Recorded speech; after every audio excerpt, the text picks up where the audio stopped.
Hello, thank you for the opportunity. I think about 12 years ago, I discovered the teachings of Eckhart Tolle. Okay. But I think already a long time before that, when I was young, that I had this urgency of finding the truth. So I tried Christianity or Christian churches. I tried many things. So when I did discover Eckhart Tolle, the first reaction was just jealousy, actually, thinking, okay, he was lucky. Why am I not lucky? And somehow, I don't know, I didn't go deeply into it for years after. And just about 5 years ago, I started to hear and learn about the teachings of Muji and Gangaji, all kind of Gs. And and I don't want to put it down. I'm just saying that there was this, and after some time, I had this big longing for finding a teacher. And that Without a G. Yeah, just the G was missing, but the rest was there. And it was like a mixture of a friend and a teacher. I was very lucky of finding him. And after some time, I told him, look, it feels like an addiction, this wanting to become enlightened. When will this ever stop, Or it either has to stop or I finally have to find it, this self-realization. And I know all of this, that it's there, and that's why I can't see it, because it's so close, and it's very, very easy, actually, and that is the problem. But still, this urgency was there, and he told me, look, it is the same addiction like wanting a Porsche, or wanting a great car, or wanting to find the man of your life, or it's pretty much the same thing. So just drop it. And it did help me, in the sense of, okay, I can't make it anyways, so why not just drop this? And it did help me, but still I find myself in just like coming here this weekend, and I try not to have expectations, and still I find myself in waiting for you to give me some kind of key or hint so I can finally find it, And it's a mix of disappointment, desperation, and even this fear of, will I be doing this in 20 years from now, going to some kind of retreat, and still having the same feeling.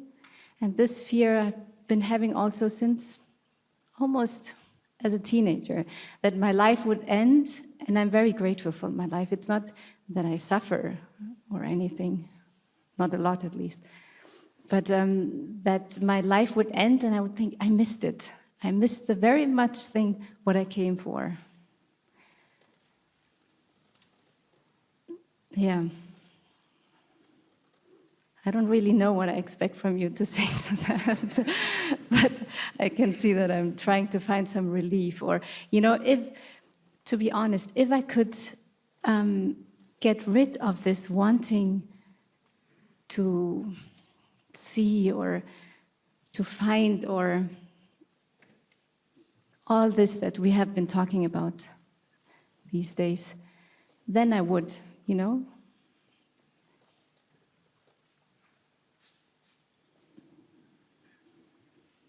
And also, I don't know if I can really distinguish when it is an addiction for wanting to have something that is not there, or that feels like it's not there. And by theory, I know it is. And the distinction between that and a real, like a very genuine wanting to see that has been, I would say, accompanying me for quite a long time.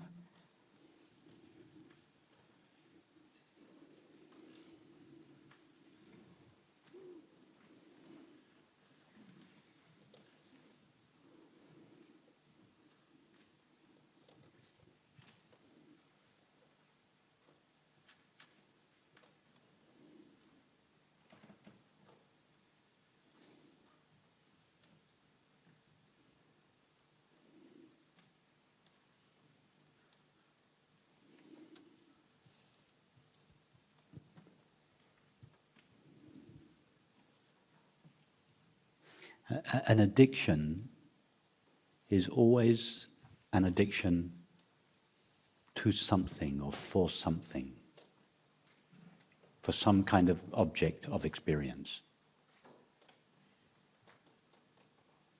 And the way you speak of enlightenment or it is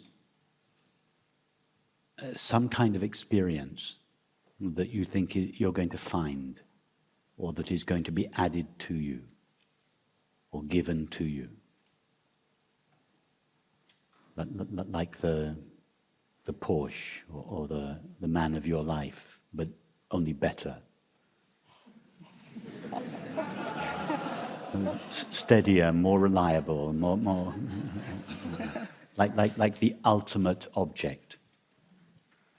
And this is how many people, perhaps most people, conceive of enlightenment, the ultimate object of gratification, the ultimate experience that is more stable, more reliable, more trustworthy, basically permanent. And as long as we feel that enlightenment is such an experience, we are, by definition, going to be disappointed.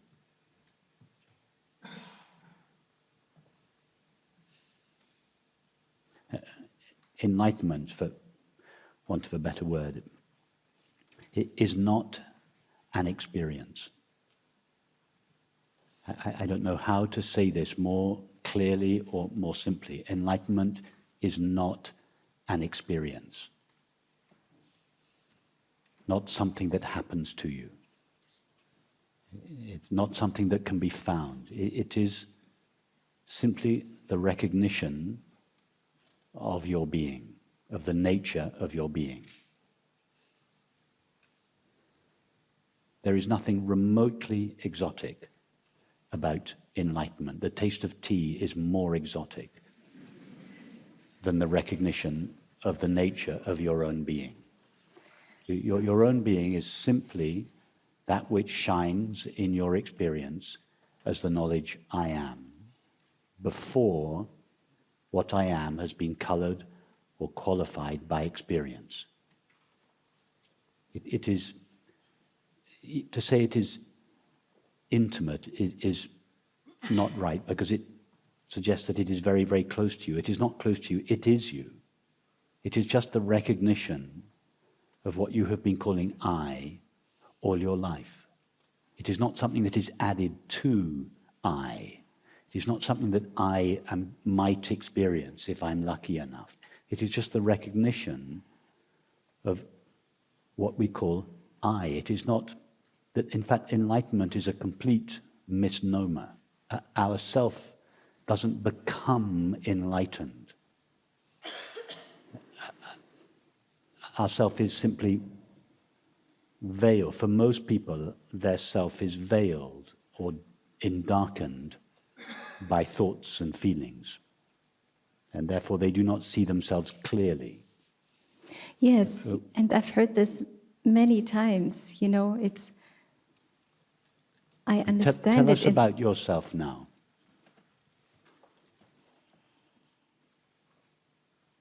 You have always been yourself, yes? Yes. Okay, so yourself has always been with you.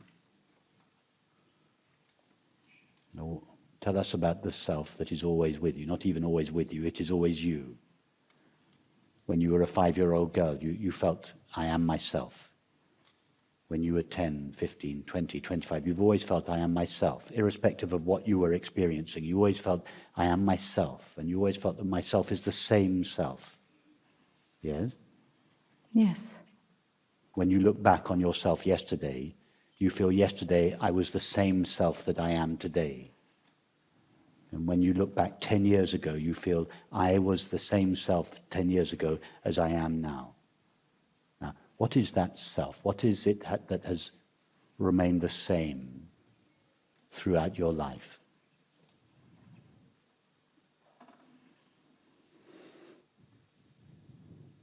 You call it I. It's always I who is experiencing whatever it is you are experiencing. Tell us about that. What I can say about it is that it was Is always there. it's always present, yes, Yes. that's true. What else? When you were dreaming last night, it was I who was having the dream. When you slept deeply last night, it was I who slept well.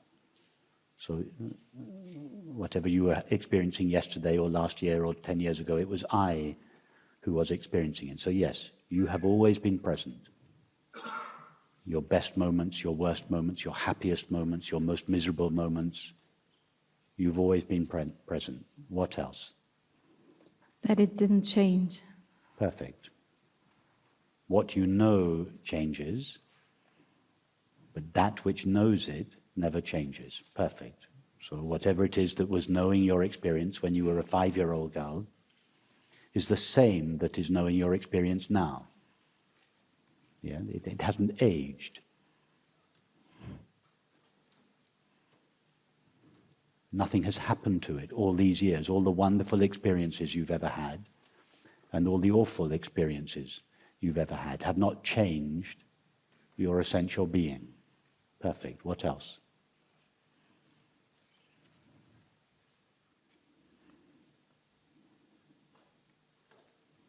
Nothing else, actually. Not really. Let me ask you a few more questions about it. Your thoughts and feelings may often be disturbed or agitated, but you, the one that knows them, the one in whom they appear, is that one ever agitated? Does it share the disturbance of your thoughts and feelings? No. Well, what would be another way of saying that? What would its nature be in that case?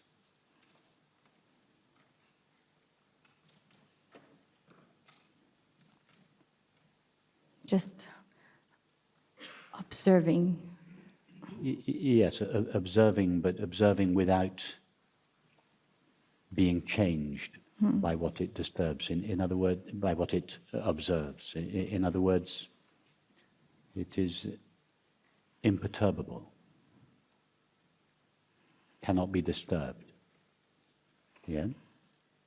In other words, its nature is peace. But remember, we're not talking about how you might become.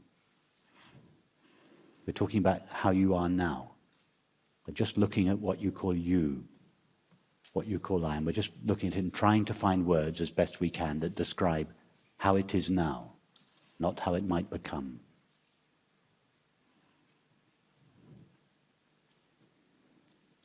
Does any experience that you ever have or ever have had add anything to your essential being? No.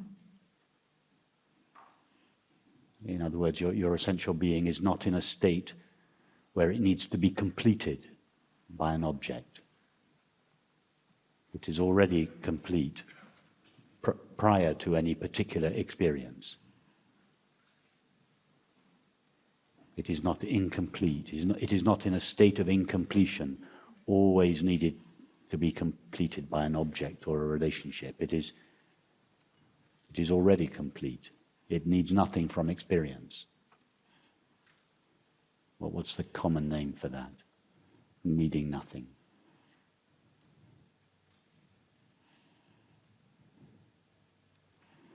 Or the absence of lack. My mind is going nuts at the moment. The common name for it is just happiness, or fulfillment, or contentment. Yes.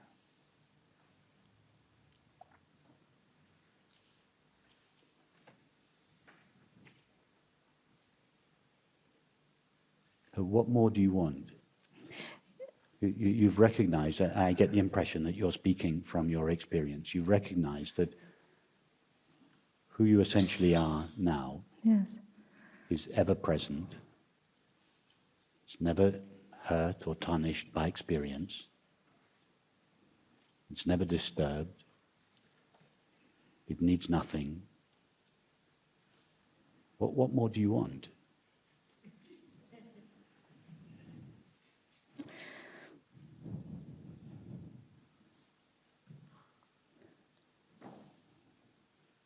I can't trust that the wanting will stop.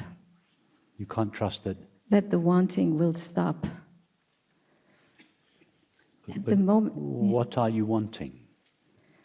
If you have found that in yourself, which is inherently peaceful and has no sense of lack, what are you lacking? There's nothing I lack. What do you want?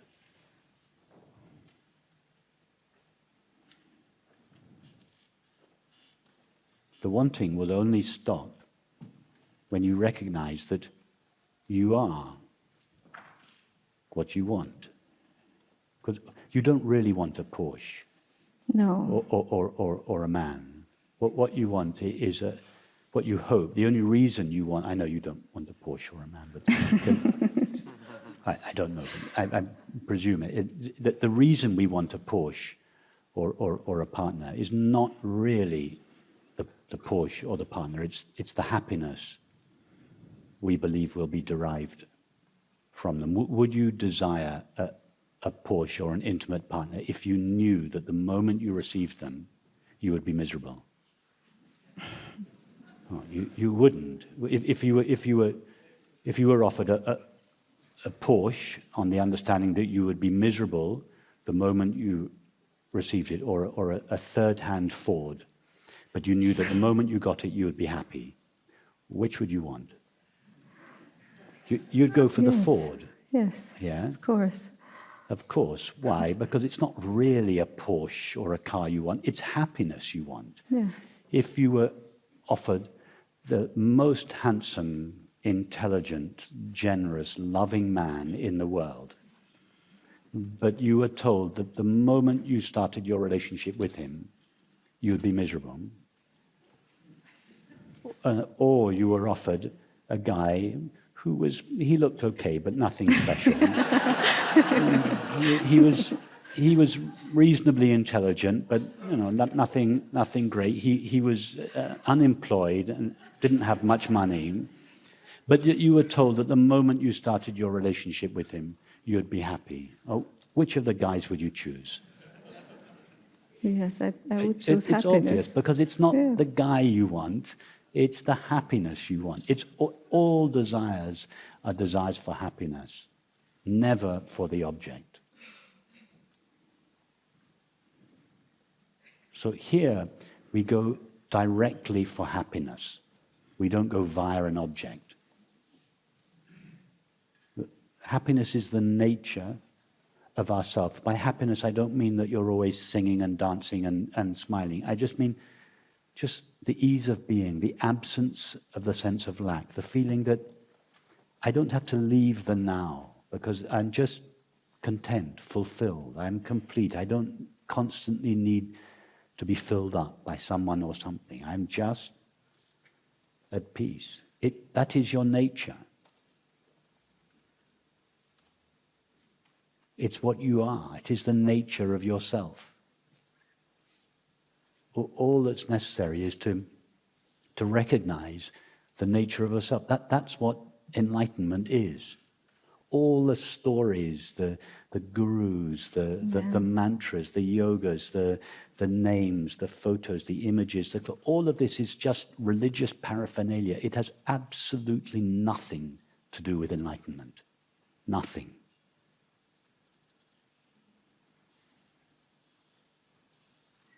Enlightenment is just the recognition of our being. That's it. That's all it is. The recognition of the nature of our being.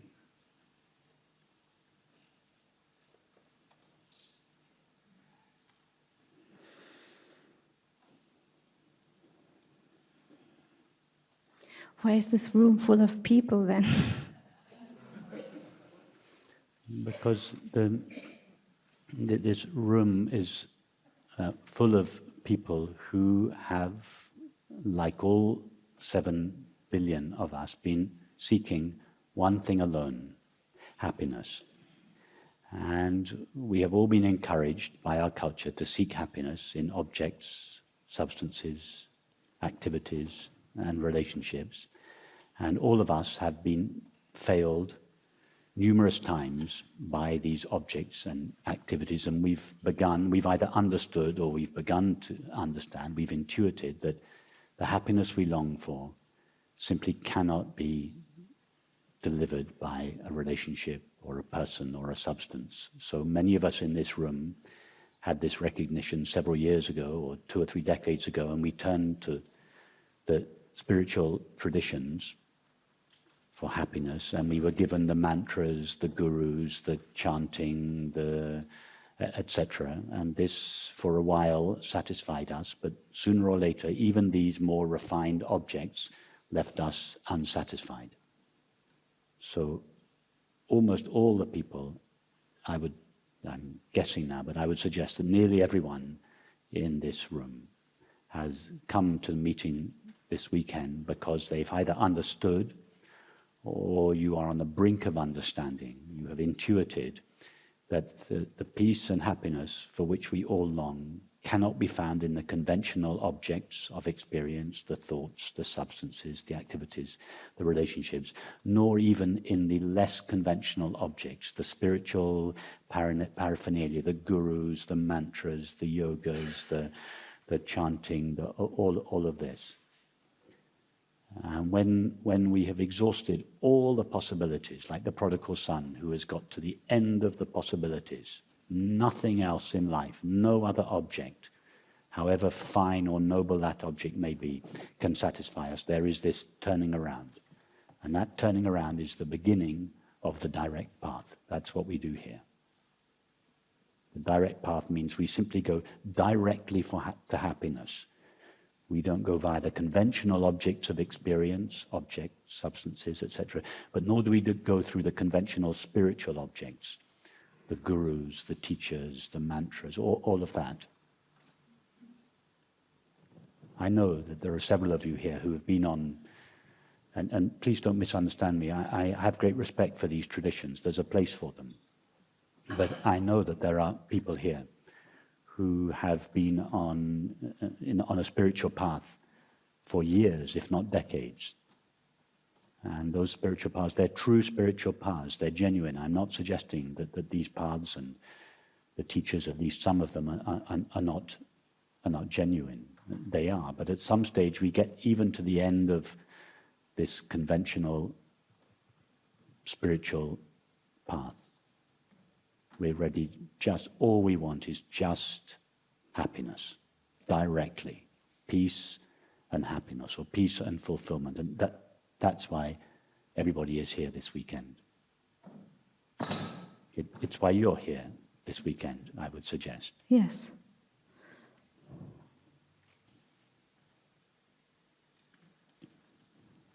Thank you.